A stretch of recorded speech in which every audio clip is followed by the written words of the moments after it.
Hello everyone, welcome to study guide. আশা করি তোমরা প্রত্যেকেই ভালো আছো এবং সুস্থ আছো, প্রত্যেকেই মন দিয়ে পড়াশোনা করছো, সবার সাফল্য কামনা করি। তো আজকে আমরা জিওগ্রাফির যে চ্যাপ্টারটা কমপ্লিট করব, তোমরা দেখতেই পাচ্ছ ভারতের স্বাভাবিক উদ্ভিদ। আমি একটা সিরিজ শুরু করেছিলাম 50 ডে 50 ম্যারাথন হিসেবে, যেগুলো তোমাদের পরীক্ষার জন্য অত্যন্ত গুরুত্বপূর্ণ ক্লাস।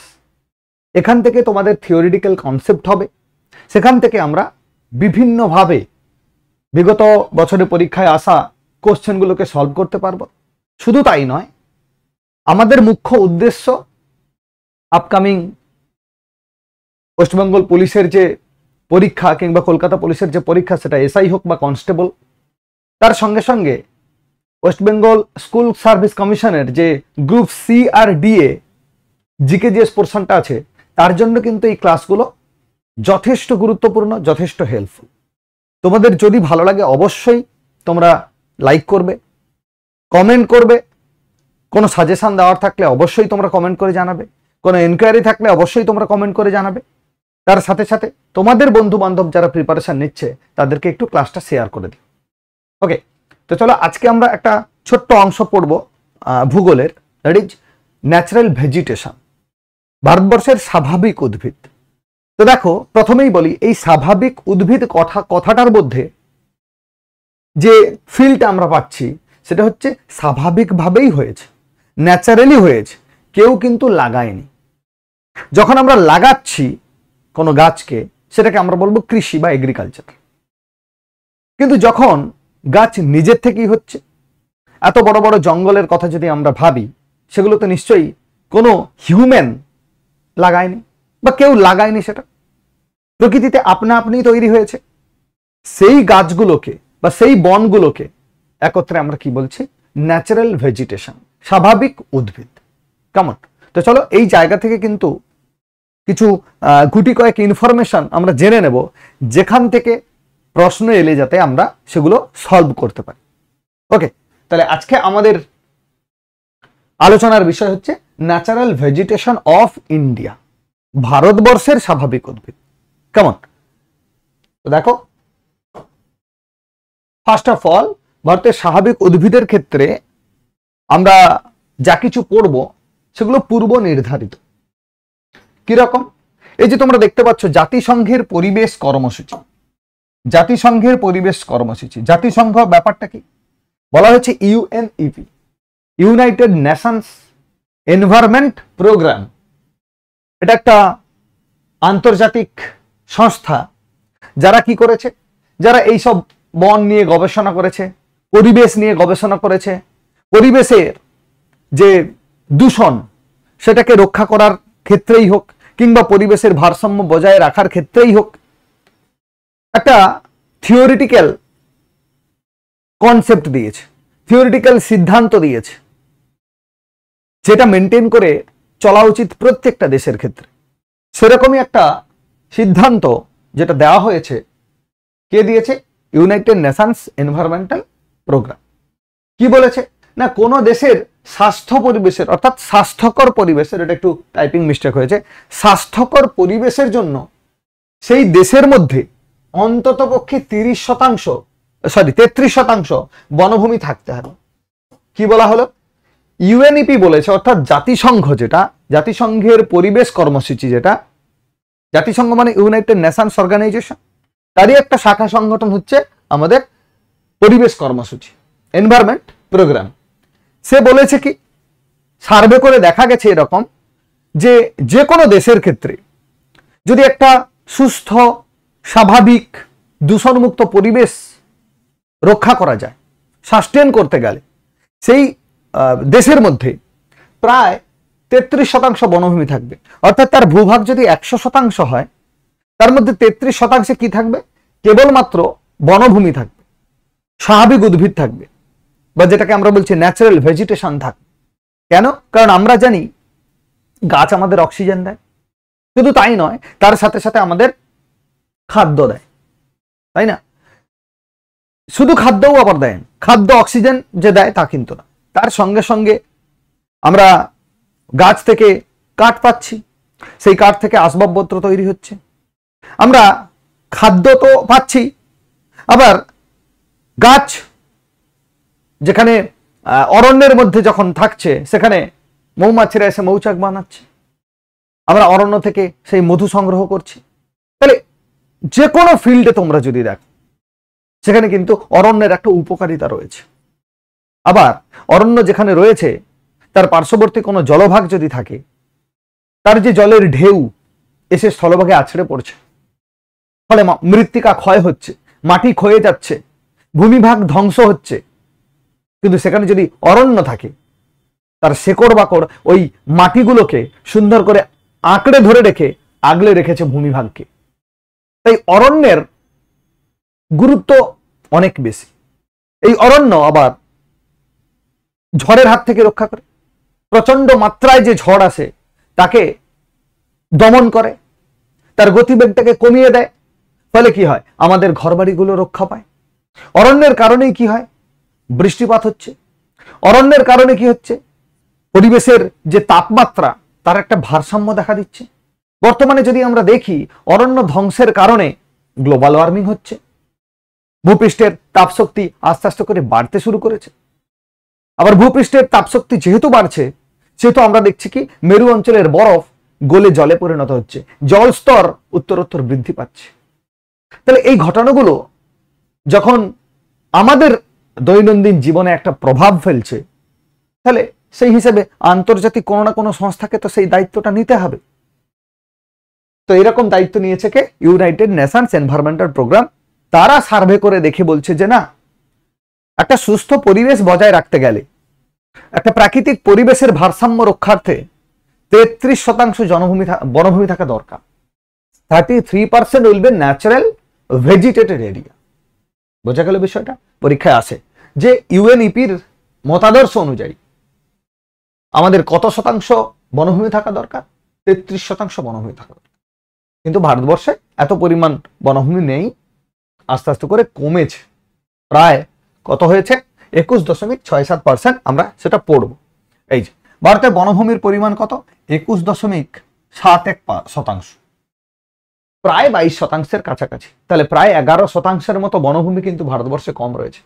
হয়তো তোমরা বলতে 11%, কিন্তু 11% ভূমিভাগ মানে বিরাট একটা অঞ্চল। বোঝা গেল? তাহলে 21.71% এটা হচ্ছে আমাদের বনভূমির পরিমাণ রয়েছে। ইন্ডিয়া স্টেট ফরেস্ট পলিসি 2021 সাল অনুযায়ী, 2021 সালে যে ফরেস্ট পলিসি এসেছে সেটা অনুযায়ী আমাদের 21.71% বনভূমি রয়েছে। আমরা জানি, বা অনেকেই হয়তো তোমরা জানো, যে 2023-এও কিন্তু একটা ফরেস্ট রিপোর্ট এসছে। সেই রিপোর্ট অনুযায়ী কিন্তু কোশ্চেন আসে না, কোশ্চেনে কিন্তু এই রিপোর্ট অনুযায়ী থাকে। তো তোমরা করবে 21.71% বনভূমি ভারতবর্ষে রয়েছে, যেখানে থাকার কথা কত?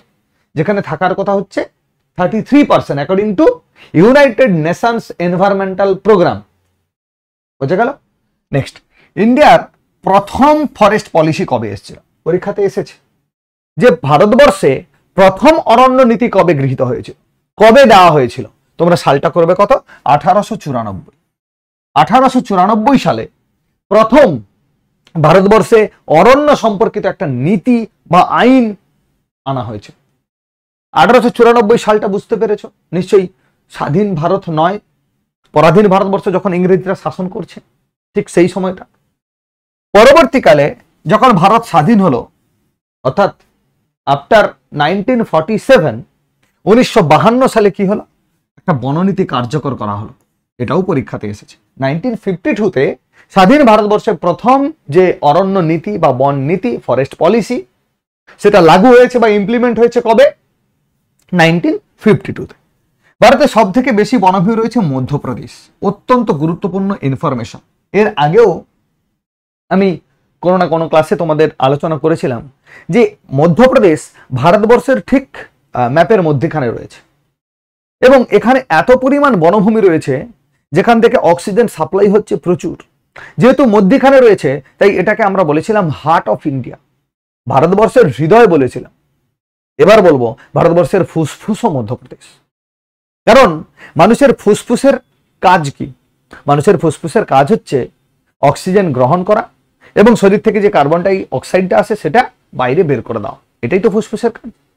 তো এই যে অক্সিজেন দেওয়া আর কার্বন ডাই অক্সাইড নেওয়া বা বের করে দেওয়ার কাজে সহযোগিতা করছে কে? উদ্ভিদ। কারণ আমরা জানি গাছ খাদ্য তৈরি করে, সেই খাদ্য তৈরির জন্য প্রয়োজনীয় কার্বন ডাই অক্সাইডটা শোষণ করে, তার পরিবর্তে ওই ফটোসিনথেসিস প্রক্রিয়াতে যে অক্সিজেনটা তৈরি হচ্ছে সেটা আবার বায়ুমণ্ডলে মিশে যাচ্ছে, যে অক্সিজেনটা আমরা গ্রহণ করে বেঁচে আছি। তাহলে এই যে অক্সিজেন আর কার্বন ডাই অক্সাইডের যে সার্কুলেশন হচ্ছে, অক্সিজেন আর কার্বন ডাই অক্সাইডের যে ব্যালেন্স, সেটা কিন্তু করছে কে? গাছ বা উদ্ভিদ। আবার যেহেতু মধ্যপ্রদেশে সব থেকে গাছের পরিমাণ বেশি, তাহলে এখানে অক্সিজেনের পরিমাণ বেশি, এ পুরো দেশ থেকে কার্বন ডাই অক্সাইড শোষণ করতে পারছে। তাহলে পুরো ভারতবর্ষের ফুসফুসের কাজ করছে কে? মধ্যপ্রদেশ। তাই জন্য ভারতবর্ষের ফুসফুসও বলা হয়, ইভেন হার্টও বলা হয়। সব থেকে কম বনভূমি রয়েছে হরিয়ানাতে, সব থেকে কম বনভূমি রয়েছে হরিয়ানাতে। India state of forest policy অনুযায়ী পশ্চিমবঙ্গে সবচেয়ে বেশি ক্রান্তীয় আর্দ্র পর্ণমোচী বন দেখা যায়। ক্রান্তীয় আর্দ্র পর্ণমোচী বন ইংরেজিতে বলা হয় tropical moist deciduous forest. Tropical moist deciduous forest. Tropical কথার অর্থ ক্রান্তীয়, যেহেতু ভারতবর্ষের উপর দিয়ে নিরক্ষরেখা গেছে, সেই জন্য এখানকার জলবায়ুর যে প্রকৃতি তাকে বলা হয় ক্রান্তীয় প্রকৃতির, যদিও বা উপক্রান্তীয় প্রকৃতির, সাবট্রপিক্যাল, বাট এখানে আমরা বলবো ক্রান্তীয় আর্দ্র প্রকৃতির। আর্দ্র মানে ময়েস্ট, ভেজা, স্যাঁতস্যাঁতে, বৃষ্টির পরিমাণ বেশি যেখানে, সেই জন্য বলা হচ্ছে ক্রান্তীয় আর্দ্র পর্ণমোচী। পর্ণমোচী কথার অর্থ কি? পর্ণকে মোচন করেন যে চিনি, বা পর্ণকে যে মোচন করে। পর্ণ মানে পাতা, মোচন মানে ত্যাগ করা। পাতাকে ত্যাগ করেছে, পর্ণমোচী, পর্ণ মোচন করে। বুঝা গেল? তাহলে ক্রান্তীয় আর্দ্র পর্ণমোচী, এখানে কিন্তু দুটো কথা পাবো আমরা, ক্রান্তীয় শুষ্ক পর্ণমোচী, ক্রান্তীয় আর্দ্র পর্ণমোচী, ক্রান্তীয় চিরহরিত অরণ্য, এই কথাগুলো আমরা পাবো। আস্তে আস্তে করে সেই জায়গায় যাচ্ছি। এই পর্যন্ত সবার বোঝা গেছে নিশ্চিত? ভারতের প্রথম পলিসি 1894, আফটার ইন্ডিপেন্ডেন্স 1952। সব থেকে বেশি বনভূমি পাওয়া যায় মধ্যপ্রদেশ, সব থেকে কম হরিয়ানাতে। ভারতবর্ষের পশ্চিমবঙ্গ একটা রাজ্য, সেই পশ্চিমবঙ্গের মধ্যে যে স্বাভাবিক উদ্ভিদ দেখা যায় তার প্রকৃতি কি? ক্রান্তীয় আর্দ্র পর্ণমোচী অরণ্য, ট্রপিক্যাল ময়েস্ট ডেসিডুয়াস ফরেস্ট। বুঝা গেল? নেক্সট দেখো, নেক্সট হচ্ছে নদী তীরবর্তী অঞ্চলে যে উদ্ভিদ দেখা যায় তাকে রাইপেরিয়ান ট্রি বলা হয়। কোশ্চেন এসছে রাইপেরিয়ান ট্রি কি বলে, অপশন দেওয়া আছে। রাইপেরিয়ান ট্রি কি জানো? নদী তীরবর্তী অঞ্চলে যে উদ্ভিদগুলো দেখা যায় তাকে বলা হয় রাইপেরিয়ান ট্রি। তার ইংরেজি নাম হচ্ছে রাইপেরিয়ান ট্রি, বাংলাতে বলা হয় নদী তীরবর্তী অরণ্য। নদী তীরবর্তী অরণ্য, বুঝা গেল? লবণাক্ত মৃত্তিকাতে যে গাছগুলো হচ্ছে এবং সে গাছগুলো যে অরণ্যের সৃষ্টি করছে, যে বনের সৃষ্টি করছে, তাকেই আমরা বলছি রাইপেরিয়ান ট্রি। আমরা কি বলছি? রাইপেরিয়ান ট্রি। হিমালয় পর্বতশ্রেণীর জম্মু ও কাশ্মীরে, হিমালয় পর্বতশ্রেণীর জম্মু ও কাশ্মীরে সরল বর্গীয় অরণ্য সর্বাধিক পরিমাণে দেখা যায়। সরল বর্গীয়, সরল কথার অর্থ মানে সোজা, বর্গীয় মানে সরল, বর্গীয় মানে কি? সোজা হয়ে শঙ্কু আকারের মতো হয়ে গেছে। তোমরা যদি বেড়াতে যাও, জম্মু কাশ্মীরে বেড়াতে গেলে দেখবে গাছগুলো বেসিক্যালি ধরো এরকম গাছগুলো হয়, এরকম করে উঠে গেছে, উঠে গিয়ে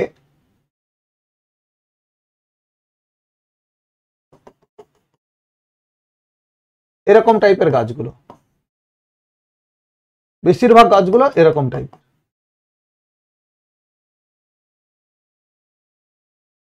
এরকম গাছগুলো রয়েছে, তাই না? এগুলোকে বলা হয় সরল বর্গীয় অরণ্য।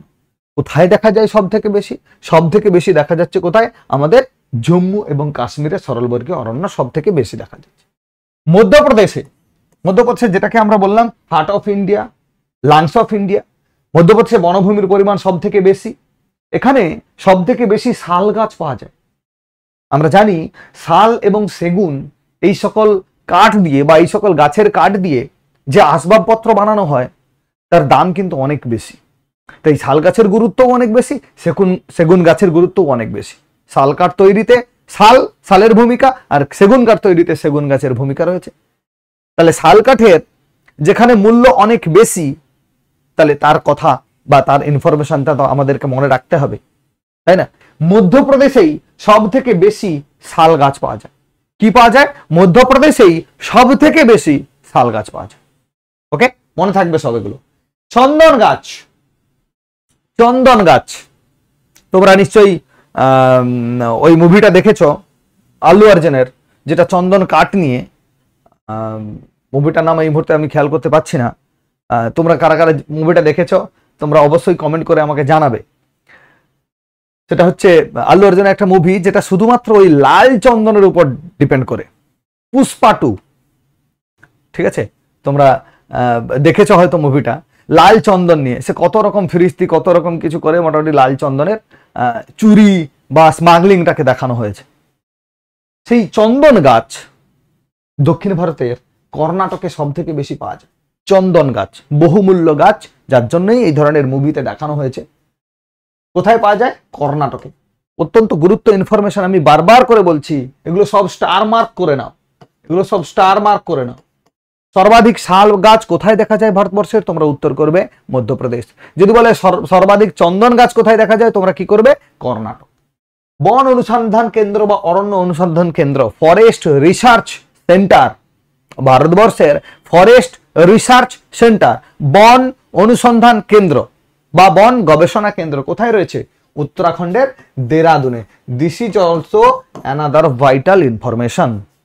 মনে রাখবে প্রত্যেকে, এই যে ভারতের অরণ্য রিপোর্ট তৈরি হচ্ছে, ভারতবর্ষের যে কতটা অরণ্য রয়েছে, কোথায় কি অরণ্য রয়েছে, সেটা কিভাবে সেই রিপোর্টটা তৈরি করা হচ্ছে, কার উপর ডিপেন্ড করে তৈরি করা হচ্ছে, সেটা হচ্ছে ভারতবর্ষের একটা স্যাটেলাইট রয়েছে, পার্টিকুলারলি অরণ্যের উপর ফোকাস করে করা হয়েছে।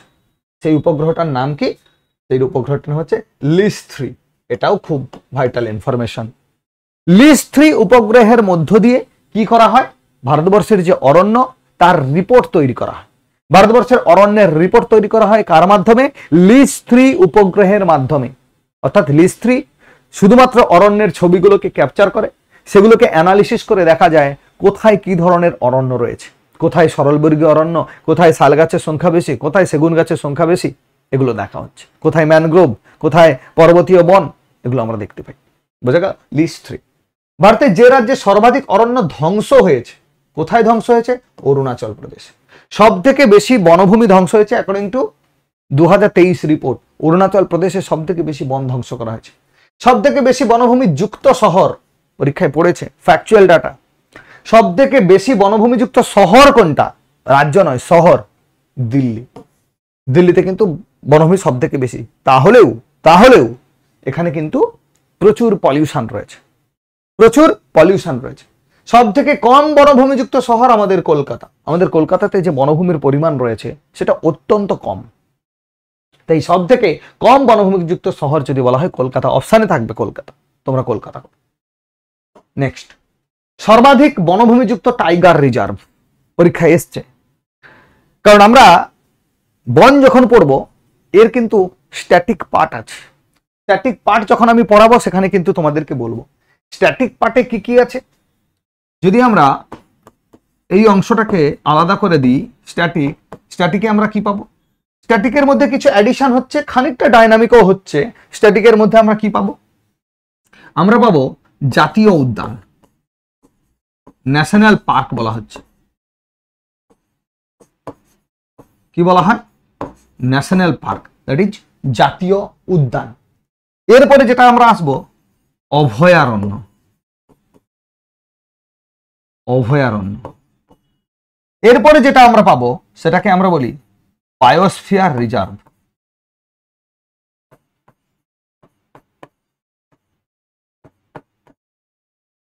আমরা কি বলি?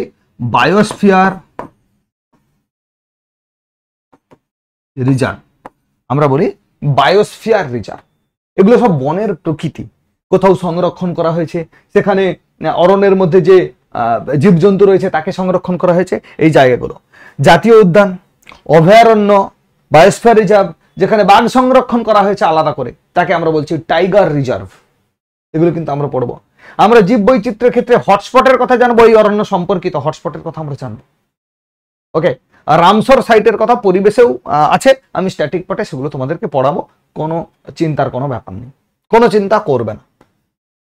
দেখো 2023-এ আগে যেটা দেখলাম সেটা হচ্ছে, আচ্ছা সরি, আগের যেটা আমরা দেখলাম, যেটা আমরা পেলাম অরুণাচল প্রদেশ, সেটা কিন্তু 2021-এর রিপোর্ট অনুযায়ী।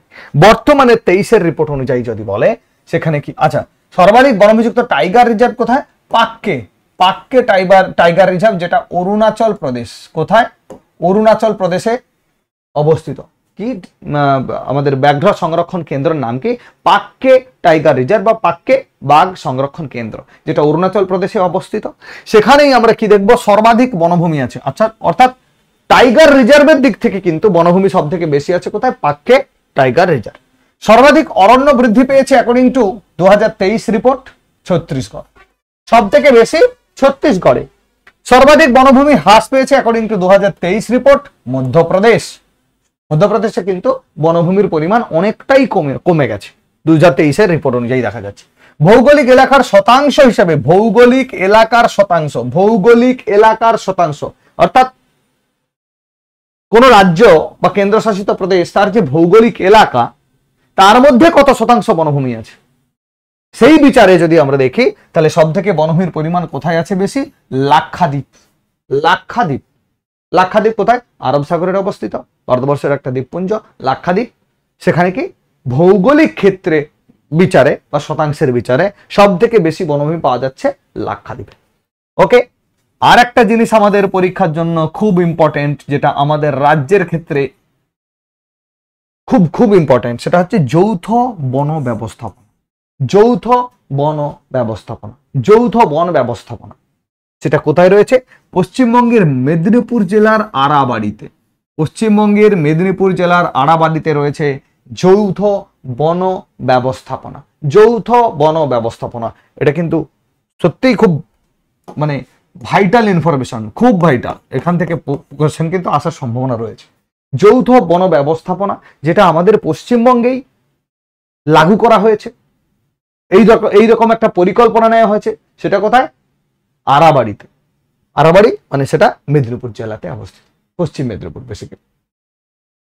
নেক্সট দেখো, ভারতে বনভূমির প্রকারভেদ। একটু আগে বললাম ভারতবর্ষের জলবায়ু ভেদে, মৃত্তিকা ভেদে, অবস্থান ভেদে, উচ্চতা ভেদে, তাপমাত্রার উপর ডিপেন্ড করে, নিরক্ষরেখার উপর ডিপেন্ড করে আমরা কিন্তু ভারতবর্ষের স্বাভাবিক মৃত্তিকাকেও যেমন ভাগ করেছিলাম, জলবায়ুকেও যেমন ভাগ করেছিলাম, সেরকম স্বাভাবিক উদ্ভিদকেও আমরা ভাগ করব। কিরকম ভাগ করব? প্রথমে যেটা আমরা পাচ্ছি সেটা হচ্ছে ট্রপিক্যাল ড্রাই ডেসিডুয়াস ফরেস্ট, ক্রান্তীয় শুষ্ক পর্ণমোচী অরণ্য, মানে পাতা ঝরা বন, যার পাতা বছরে কোনো একটা নির্দিষ্ট সময়ে ঝরে যায়, তাকেই আমরা বলছি পর্ণমোচী বনভূমি। ক্রান্তীয় মানে কর্কটক্রান্তি রেখা যেহেতু রয়েছে, তাই ক্রান্তীয় জলবায়ু অনুসারে। শুষ্ক বলতে সেখানে বৃষ্টিপাতের পরিমাণ কম। ট্রপিক্যাল ড্রাই ডেসিডুয়াস ফরেস্ট, যার বাংলা হচ্ছে ক্রান্তীয় শুষ্ক পর্ণমোচী অরণ্য। এই যে বনভূমি আমরা পাচ্ছি, যে ভাগটা পাচ্ছি, এই বনভূমির ভাগটাই হচ্ছে ভারতবর্ষে সব থেকে বেশি রয়েছে ভারতের ক্রান্তীয় শুষ্ক পর্ণমোচী বনভূমি, যার পরিমাণ হচ্ছে 40.86%। এটা কিন্তু মাথায় রাখতে হবে, পরীক্ষায় পড়েছে। এই ডাটাটা যদি তোমরা মাথায় না রাখো তাতেও চলবে, কিন্তু তোমাদেরকে মনে রাখতে হবে যে কোন বনভূমির পরিমাণ ভারতবর্ষে সর্বাধিক। তোমরা করবে ক্রান্তীয় শুষ্ক পর্ণমোচী অরণ্য। বোঝা গেল? কি কি গাছ হয় এখানে? এই যে ক্রান্তীয় পর্ণমোচী শুষ্ক যেটা বলছি, সেখানে কি কি হয়? সেগুন হয়, শাল হয়, খয়ের হয়, আর পলাশ। কোথায় পাওয়া যায়? রাজস্থান, এটা রাজস্থান নয়, রাজস্থান। পশ্চিমঘাট পর্বত, বৃষ্টিপাতের পরিমাণ খানিকটা বেশি, পূর্ব ঢাল, সেখানে বৃষ্টিপাতের পরিমাণ কম। পশ্চিমবঙ্গ ব্যতীত হিমালয়ের পাদদেশ থেকে কন্যাকুমারী পর্যন্ত। আচ্ছা সরি, এই জায়গাটা দেখে নাও, রাজস্থান আর পশ্চিমঘাট যেখানে হচ্ছে বৃষ্টিপাত হচ্ছে, পশ্চিম ঢালে প্রচুর বৃষ্টিপাত হচ্ছে, আরব সাগরের শাখা ঢুকছে। তো এই রাজস্থান, পশ্চিমঘাট আর পশ্চিমবঙ্গ ব্যতীত হিমালয়ের পাদদেশ থেকে কন্যাকুমারিকা পর্যন্ত। কারণ আমরা একটু আগেই পড়লাম ক্রান্তীয় আর্দ্র পর্ণমোচী বনভূমি হচ্ছে পশ্চিমবঙ্গে পাওয়া যাচ্ছে, রাজস্থানে মরুভূমি অঞ্চল, এখানে কিন্তু পর্ণমোচী বনভূমি পাওয়া যায় না, ক্যাকটাস জাতীয় বনভূমি পাওয়া যায়। পশ্চিমঘাট পর্বতে আর্দ্র হবে নিশ্চয়ই, নাকি না? প্রচুর বৃষ্টিপাত যুক্ত হচ্ছে মানে আর্দ্র হবে। তো রাজস্থান, পশ্চিমঘাট আর পশ্চিমবঙ্গ ছাড়া, রাজস্থান, পশ্চিমঘাট, পশ্চিমবঙ্গ ছাড়া হিমালয়ের পাদদেশ থেকে শুরু করে অর্থাৎ শিবালিক থেকে শুরু করে আমরা কন্যাকুমারী পর্যন্ত কিন্তু এই ধরনের বনভূমি দেখতে পাবো, যেখানে শাল, সেগুন, খয়ের, পলাশ এইসব গাছগুলো পাওয়া যায়। Okay, next tropical moist deciduous forest, আর্দ্র যদি দেখা যায় সেটা হচ্ছে দ্বিতীয় সর্বাধিক অঞ্চলযুক্ত বনভূমি। পরিমাণ কত? 17.65%। তাহলে সব থেকে বেশি হচ্ছে ক্রান্তীয় শুষ্ক পর্ণমোচী অরণ্য, তারপরেই আমরা যদি দেখি ক্রান্তীয় আর্দ্র পর্ণমোচী অরণ্য কি কি আছে, সেখানেও কিন্তু শাল, সেগুন, বাদাম, তেন্দু, মহুয়া, শিমুল, আমলকি, হলুদ এইসব গাছগুলো কিন্তু এই জলবায়ু অঞ্চলে বা এই বনভূমির ভাগটাতে হচ্ছে। ওকে, যেটা হচ্ছে আর্দ্র। পশ্চিম ঘাটের পশ্চিম ও পূর্ব ঢাল সেখানে কি আর্দ্র হবে।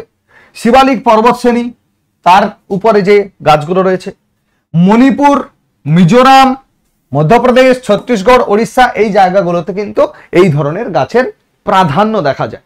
তোমরা মনে রাখবে 17.65% ক্রান্তীয় আর্দ্র পর্ণমোচী অরণ্য, যেটা হচ্ছে ভারতবর্ষের দ্বিতীয় সর্বাধিক বনভূমিযুক্ত অঞ্চল। এই বন মনসুন ফরেস্টও বলা হয়। আর্দ্র কথাটা যেহেতু যুক্ত আছে, আর্দ্রতা দরকার। আর্দ্র মানে কি? হিউমিডিটি। আর্দ্রতা মানে কি? বৃষ্টিপাত। তাহলে এই যে বৃষ্টিপাতযুক্ত যে অঞ্চল বা বৃষ্টিপাতযুক্ত বনভূমি, সেটা কিসের উপর ডিপেন্ড করে? মৌসুমী বায়ুর উপরে। সেই জন্য এই বনভূমিটাকে স্পেশালি বলা হয় মনসুন ফরেস্ট। কি বলা হয়? মনসুন ফরেস্ট বা মৌসুমী বনভূমিও বলা হয়, কারণ মৌসুমী বায়ুর প্রভাবে বৃষ্টিপাত হচ্ছে। যখনই বৃষ্টিপাত হচ্ছে তখনই কি এই ধরনের গাছগুলোর প্রাধান্য অনেক বেশি হচ্ছে, বা যেখানে যেখানে মৌসুমী বায়ুর প্রভাবে বৃষ্টিপাত হচ্ছে সেই সব জায়গায় এই অরণ্যের প্রকোপ অনেক বেশি। যেমন ধরো পশ্চিমঘাট পর্বতের পশ্চিম ঢাল, তারপরে যদি ধরি আমরা শিবালিক পর্বত শ্রেণী, মণিপুর, মিজোরাম, মধ্যপ্রদেশ, ছত্তিশগড়, উড়িষ্যা, এগুলোতে বৃষ্টির প্রাধান্য বেশি। সেখানে কি হচ্ছে? আমরা ক্রান্তীয় আর্দ্র পর্ণমোচী বনভূমি পাওয়া যায়। একে কি বলা হচ্ছে? মনসুন ফরেস্ট বা মৌসুমী বনভূমি। Tropical evergreen forest. এভারগ্রিন মানে যেখানে বা যে গাছগুলোতে যে পাতা থাকে সেই পাতা সব সময় থাকে চিরসবুজ। আমরা জানি পাতার রং সবুজ, তাই যে গাছ সর্বদা সবুজ তাকেই তো বলা হয় চিরসবুজ। চিরতরুণ মানে কি? যার বয়স একেবারেই হয়নি। তোমাদের মধ্যে যদি কেউ চিরতরুণ থাকো বা থাকতে চাও, সেটা জানাবে আমাকে একটু, আমিও তার কাছ থেকে টিপস নেবো যদি চিরতরুণ থাকা যায়। তো যাই হোক, ট্রপিক্যাল এভারগ্রিন ফরেস্ট হচ্ছে চিরসবুজ অরণ্য। ট্রপিক্যাল কথাটা সবসময় থাকবে, কারণ আমাদের জলবায়ু যে প্রকৃতি সেটা হচ্ছে ক্রান্তীয় প্রকৃতির। তাহলে ট্রপিক্যাল কথার অর্থ হচ্ছে ক্রান্তীয়, এভারগ্রিন মানে চিরসবুজ, সর্বদা সেই গাছে পাতা আছে, সর্বদা সেই গাছ সবুজ দেখায়, তার মানে কি পাতা রয়েছে। আর পর্ণমোচী গাছ মানে ন্যাড়ামোড়া হয়ে যায়। বছরের একটা নির্দিষ্ট সময়ে, বেশ করে গ্রীষ্মের শেষের দিকে গাছ ন্যাড়ামোড়া হয়ে যায়, বসন্তে আবার কি হয়? আস্তে আস্তে করে কিশলয় বা কচি পাতা গজিয়ে ওঠে। তোমার প্রত্যেকেই জানো। তো এই এভারগ্রিন ফরেস্ট সেটা ভারতবর্ষে তার যে পরিমাণ সেটা হচ্ছে 11.8%। কত পরিমাণ? 11.8%। বার্ষিক গড় বৃষ্টিপাতের পরিমাণ যেখানে 200 সেন্টিমিটার বা তার বেশি, বার্ষিক গড় বৃষ্টিপাতের পরিমাণ 200 সেন্টিমিটার বা তার বেশি, সেখানেই কিন্তু আমরা চিরসবুজ বনভূমি দেখতে পাবো। কোথায় সেটা? সহ্যাদ্রি বা পশ্চিমঘাট পর্বতের আরেক নাম সহ্যাদ্রি আমরা জানি। মেঘালয়, সেখানেও প্রচুর বৃষ্টিপাত হচ্ছে, তাহলে চিরসবুজ অরণ্য পাবো। আন্দামান নিকোবর দ্বীপপুঞ্জ, সেখানেও প্রচুর বৃষ্টিপাত হচ্ছে, সেখানেও পাবো। লাক্ষাদ্বীপ, এখানেও পাবো। তাহলে আরব সাগরের শাখার প্রভাবে বৃষ্টি হচ্ছে, পশ্চিমঘাট পর্বত, লাক্ষাদ্বীপ। বঙ্গোপসাগরের প্রভাবের ফলে বৃষ্টি হচ্ছে কোথায়? মেঘালয়, আন্দামান নিকোবর এইসব জায়গাতে। তাই এখানে আমরা কি দেখছি? ট্রপিক্যাল এভারগ্রিন ফরেস্ট, ক্রান্তীয় চিরহরিত বনভূমি। ক্রান্তীয় চিরহরিত বনভূমি, যেটা হচ্ছে ভারতবর্ষে তৃতীয় সর্বাধিক ক্ষেত্রযুক্ত অরণ্য। বোঝা গেছে? তার পরিমাণ কত? 11.8%। এই যে বন, এখানে কি ধরনের গাছ পাবো? মেহগনি পাবো, রোজউড পাবো, বাঁশ হচ্ছে, আর রাবার গাছ হচ্ছে, বেত গাছ হচ্ছে। কোথায়? চিরসবুজ অরণ্য। এই সকল গাছের পাতা কখনোই পুরোপুরি ঝরে যায় না, পুরোপুরি ঝরে পড়ে যায় না, সবসময়ই পাতা থাকে। বুঝে গেল? কিন্তু পর্ণমোচীর ক্ষেত্রে একেবারেই নাড়ামোড়া হয়ে যায়। নেক্সট, মরুস্থলীয় বন। আলাদা করে বলার কোনো ব্যাপার না। মরুস্থলীয় বন মনে হচ্ছে যেখানে মরুভূমি রয়েছে, যেখানে জলভাগের পরিমাণ কম, যেখানে মাটির অনেক গভীরে জল থাকে, সেখানে আমরা দেখবো এই মরুভূমিও বন। এই বনটা কিরকম? ঝোপঝাড় যুক্ত হয়, কাঁটা যুক্ত হয়। কাঁটা কেন হয় আমি তোমাদেরকে বলেছিলাম সম্ভবত। কাঁটা বেসিক্যালি এখানকার যে টেম্পারেচার, এখানকার যে সানলাইটের টেম্পারেচার, তার হাত থেকে বাঁচার জন্য গাছগুলো কি করে, তার পাতার সারফেস যে এরিয়া তাকে কমিয়ে ফেলে, কমিয়ে সেটাকে কাঁটায় রূপান্তরিত করে দেয়। কেন? তার কারণ সূর্যের আলো যদি লাগে, সূর্যের তাপ যদি বেশি লাগে, তাহলে বাষ্পমোচন হয়ে জল উড়ে চলে যাবে। তাহলে তারা যে কষ্ট করে মরুভূমির বুক থেকে, মরুভূমির ভূমিতল থেকে মূলরোম দ্বারা জল শোষণ করছে, তাকে যদি তাপ দিয়ে সূর্য নিয়ে চলে যায়, তাহলে তারা সালোক সংশ্লেষ করবে কি করে, তারা বেঁচে থাকবে কি করে? সেই জন্য ওরা নিজেরা আলোচনা করে কি করলো, বলছে না পাতা রাখা যাবে না, আমরা চলো কাঁটাতে রূপান্তরিত হয়েছে। সেইভাবে আমরা দেখব ফণি মনসা, ক্যাকটাস, নাগফণি, খেজুর গাছ, এগুলো আমরা কোথায় দেখব? এগুলো আমরা দেখব এই মরুস্থলীয় এলাকাতে। আরব থেকে খেজুর আসছে প্রচুর, তাই না? আর এই যে খেজুর গাছ, এটা মরুভূমি অঞ্চলেই বেশি দেখা যায়। যেমন ভারতবর্ষের রাজস্থানের পশ্চিম অংশ আমরা পড়েছি ভূপ্রাকৃতিক বিভাগে, সেই পশ্চিম অংশ কি থর মরুভূমি, সেই থর মরুভূমি অঞ্চলে কিন্তু এই ধরনের বনভূমির প্রভাব বেশি লক্ষ্য করা যায়। নেক্সট, ম্যানগ্রোভ অরণ্য, খুবই ভাইটাল, এখান থেকে প্রশ্ন আসে। ম্যানগ্রোভ অরণ্য কাকে বলা হয়? যেখানে লবণাক্ত মাটি রয়েছে, সেখানে কিছু গাছ জন্মায় যাদের বৈশিষ্ট্য অন্যান্য বনভূমির থেকে আলাদা। এখানে গাছগুলোর ক্ষেত্রে যদি আমরা দেখি, শ্বাসমূল দেখতে পাবো, যেগুলোকে নিউম্যাটোফোর বলা হচ্ছে, যার মধ্যে ব্রিদিং রুট আছে, বা ব্রিদিং একটা আমরা কি বলবো ছিদ্র আছে। সেই ছিদ্র দিয়ে তারা কি করে, সরাসরি বায়ু থেকে অক্সিজেন সংগ্রহ করে তাদের শ্বাসকার্য পরিচালনা করার জন্য। এই শ্বাসমূল দেখা যায়। তোমরা সুন্দরী গাছের নাম শুনেছ, গরান, গেওয়া, এগুলো হচ্ছে এই ম্যানগ্রোভ জাতীয় অরণ্য। আমাদের ভারতবর্ষের যদি পূর্ব প্রান্ত দেখি বা পশ্চিমবঙ্গের দক্ষিণ প্রান্ত দেখি, দক্ষিণ 24 পরগনা, পূর্ব মেদিনীপুর, উত্তর 24 পরগনা, এই অঞ্চলগুলো যদি দেখি, এখানের যে বনভূমি রয়েছে, আমরা যদি সাগরদ্বীপ বেড়াতে যাই, কিংবা এই যে ধরো অনেকে সাগর বেড়াতে যাচ্ছে নৌকোয় করে, 2-3 দিন করে চলে যাচ্ছে, একদম ভুরিভোজ হচ্ছে, খাচ্ছে দাচ্ছে, ঘুরে বেড়াচ্ছে, বাঘ দেখছে, ভিডিও করছে, এরকম ব্যাপারগুলো ঘটছে। তোমরা যারা যারা ঘুরে এসছো তারা দেখবে লবণাক্ত মাটিতে ঝোপঝাড় জাতীয় বন তৈরি হয়েছে।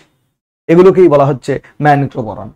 ভারতের উপকূল ক্ষেত্রে দেখা যায়, যেখানে যেখানে কোস্টাল এরিয়া রয়েছে, অর্থাৎ সমুদ্রের সঙ্গে স্থলভাগের একটা মেলবন্ধন তৈরি হয়েছে, সেখানেই আমরা দেখব এই ধরনের বনভূমি রয়েছে।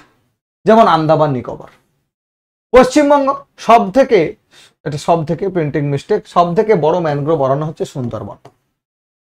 এই কোশ্চেনটা মনে রাখতে হবে। পশ্চিমবঙ্গ যেখানে সব থেকে বড় ম্যানগ্রোভ অরণ্য রয়েছে, যার নাম হচ্ছে সুন্দরবন।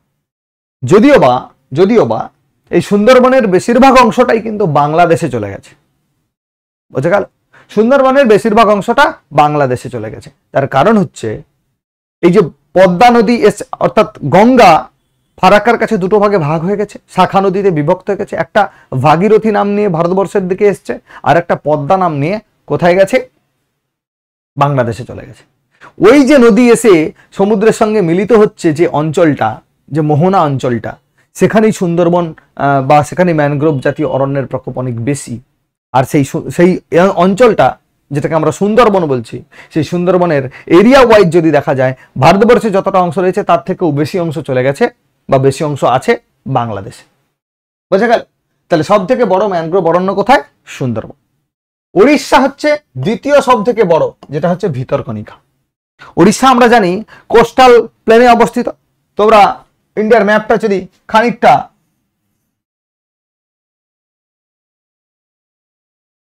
যদি দেখো, তাহলে তোমরা দেখবে এই জায়গায় রয়েছে আমাদের ওয়েস্ট বেঙ্গল, আর এই জায়গায় রয়েছে উড়িষ্যা। উড়িষ্যার যে এই নিচের অংশটা, ওয়েস্ট বেঙ্গলের যে এই নিচের অংশটা, এই যে নিচের অংশটা, এই নিচের অংশটাকে সুন্দরবন রয়েছে।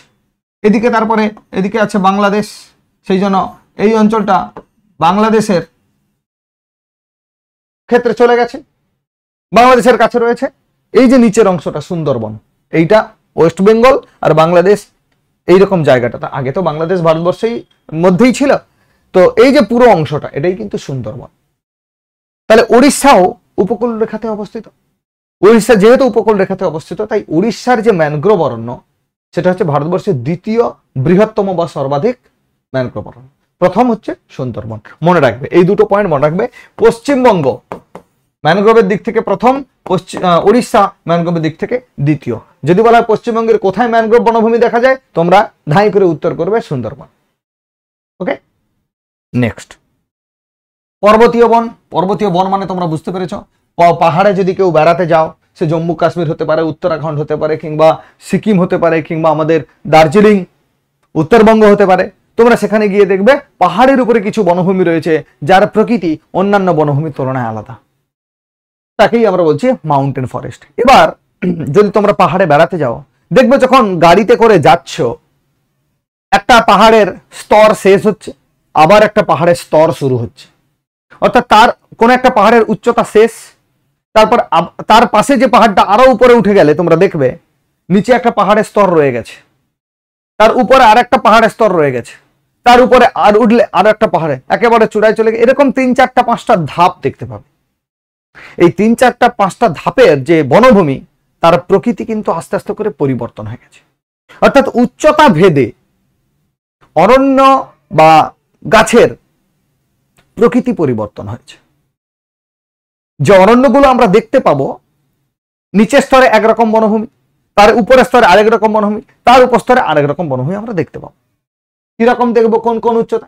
1000 থেকে 2000 মিটার যদি আমরা দেখি, অর্থাৎ ভূপৃষ্ঠ থেকে বা সমুদ্র তল থেকে, সি লেভেল থেকে 1000 থেকে 1000-এর উপর পর্যন্ত, 1000 থেকে 1000-এর উপর পর্যন্ত আমরা চওড়া পাতার বন দেখতে পাবো। বেশ বড় বড় চওড়া পাতা, এই ধরনের বনভূমি দেখতে পাবো। সেটা যেই গাছ হোক না কেন, তার পাতাগুলো যথেষ্ট চওড়া হবে। যখন এই চওড়া পাতা দেখবো বা সেই ধরনের চওড়া পাতাযুক্ত গাছগুলোকে আমরা কি বলবো? চেস্টনাট। আমরা কি বলবো? চেস্টনাট। মনে রাখবে প্রত্যেকেই। 1500 থেকে 3000। এবার এখানে দেখো 1000 থেকে 2000 লেখা আছে, নিচেরটা লেখা আছে 1500 থেকে 3000। তার কারণ হচ্ছে 1000 থেকে 2000 পর্যন্তই চেস্টনাটের প্রভাব লক্ষ্য করা যায়। আবার 1500 থেকে এই শঙ্কু পাতারও বনও শুরু হয়ে যায়। অর্থাৎ তাহলে ওভারল্যাপিং জোন আছে 500 মিটারের কাছাকাছি। এই যে শঙ্কু পাতার বন, যেমন ধরো পাইন, এটাকে বলা হয় শঙ্কু আকৃতির বন। শঙ্কু আকৃতির বন, সেটা কত উচ্চতায় দেখা যায়? 1500 থেকে 3000 মিটার উচ্চতা। 1500 থেকে 3000 মিটার উচ্চতাতে আমরা কোন বন পাবো? আমরা পাইন ফরেস্ট পাবো। যদি তোমরা দার্জিলিং বেড়াতে যাও, তোমরা ডাউহিল দিয়ে গেলে দেখবে এই ধরনের পাইন গাছের বন পাবে।